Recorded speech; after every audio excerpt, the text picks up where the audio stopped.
I was in Paris for the entire time of the peace conference that was held in the suburb of Paris, and we worked to make the world safe for democracy. That was a big slogan. Wilson's reception in Paris astounded Bernays and the other American propagandists. Their propaganda had portrayed Wilson as a liberator of the people, a man who would create a new world in which the individual would be free. They had made him a hero of the masses. And as he watched the crowds surge around Wilson, Bernays began to wonder whether it would be possible to do the same type of mass persuasion, but in peacetime.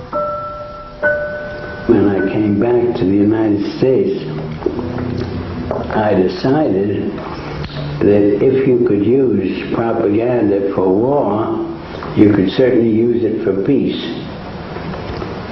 And propaganda got to be a bad word because of the Germans using it. So what I did was to try to find some other words. So we found the word Council on Public Relations. Bernays returned to New York and set up as a public relations counsel in a small office off Broadway. It was the first time the term had ever been used. Since the end of the 19th century, America had become a mass industrial society, with millions clustered together in the cities. Bernays was determined to find a way to manage and alter the way these new crowds thought and felt. To do this, he turned to the writings of his uncle Sigmund. While in Paris, Bernays had sent his uncle a gift of some Havana cigars. In return, Freud had sent him a copy of his general introduction to psychoanalysis. Bernays read it, and the picture of hidden irrational forces inside human beings fascinated him.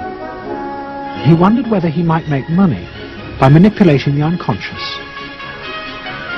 What Eddie got from Freud was indeed this idea that there is a lot more going on in human decision-making, not only among individuals, but even more importantly among groups, than this idea that information drives behavior.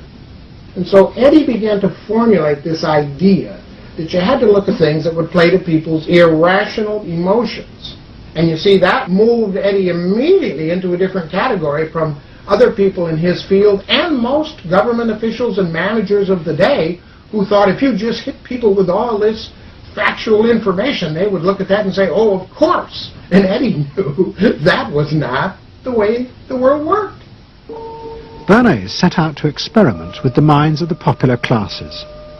His most dramatic experiment was to persuade women to smoke. At that time, there was a taboo against women smoking, and one of his early clients, George Hill, the president of the